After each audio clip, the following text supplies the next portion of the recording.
श्री गणेश चतुर्थी व्रत कथा और पूजन विधि। श्री गणेश चतुर्थी व्रत कथा और पूजन विधि। आज गणपति का जन्मदिन है, विघ्नहर्ता और मंगल मूर्ति श्री गणेश का दिन। आज से लेकर अगले 10 दिनों तक देश गणेश जी के रंग में डूबा रहेगा। आज गणेश चतुर्थी के दिन व्रत करने का बहुत महत्व है। गणेश चतुर्थी व्रत विधि। भाद्रपद माह की शुक्ल पक्ष की चतुर्थी गणेश चतुर्थी के नाम से प्रसिद्ध है।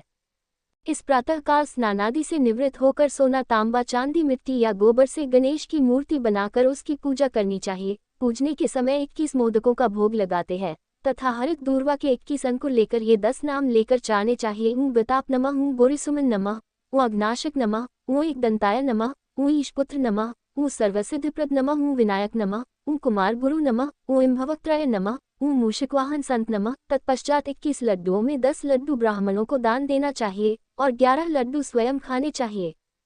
गणेश चतुर्थी व्रत कथा। एक बार महादेव जी पार्वती सहित नर्मदा के तट पर गए। वहां एक सुंदर स्थान पर पार्वती जी ने महादेव जी के साथ चौपड़ खेलने की इच्छा व्यक्त की। तब शिवजी ने कहा, हमारी हार जीत का साक्षी कौन होगा?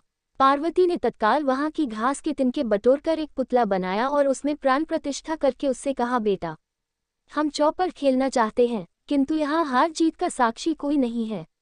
अतः खेल के अंत में तुम हमारी हार जीत की साक्षी होकर बताना कि हम में से कौन जीता, कौन हारा। खेल आरंभ हुआ। दैवयोग से 3 बार पार्वती जी ही जीती। जब अंत में बालक से हार जीत का निर्णय कराया गया तो उसने महादेव जी को विजयी बताया। परिणामतः पार्वती जी ने क्रुद्ध होकर उसे एक पांव से लंगड़ा होने और वहां के कीचड़ में पड़ा रहकर दैक भोगने का शाप दे दिया। बालक ने विनम्रतापूर्वक कहा, माँ, मुझसे अज्ञानवश ऐसा हो गया है। मैंने किसी कुटिलता या द्वेष के कारण ऐसा नहीं किया। मुझे क्षमा करें तथा शाप से मुक्ति का उपाय बताएं। तब ममता रूपी माँ को उस पर दया आ गई और वे बोली, यहाँ नाग कन्याएं गणेश पूजन करने आएंगी। उनके उपदेश से तुम गणेश व्रत करके मुझे प्राप्त करोगे।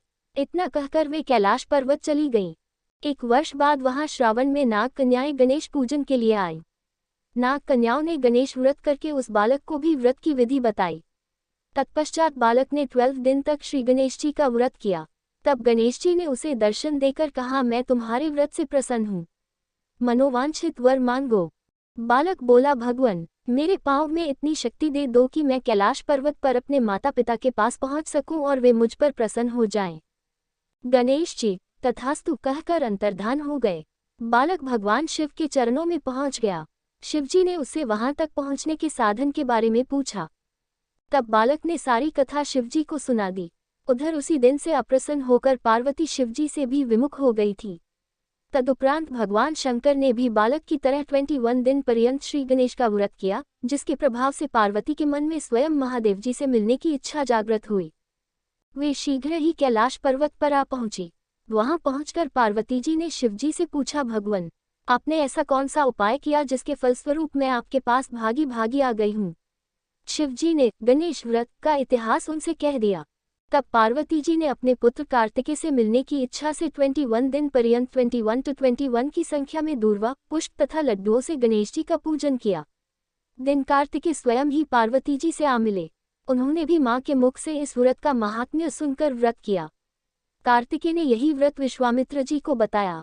विश्वामित्र जी ने व्रत करके गणेश जी से जन्म से मुक्त होकर ब्रह्म ऋषि होने का वर मांगा। गणेश जी ने उनकी मनोकामना पूर्ण की। ऐसे हैं श्री गणेश जी, जो सबकी कामनाएं पूर्ण करते हैं।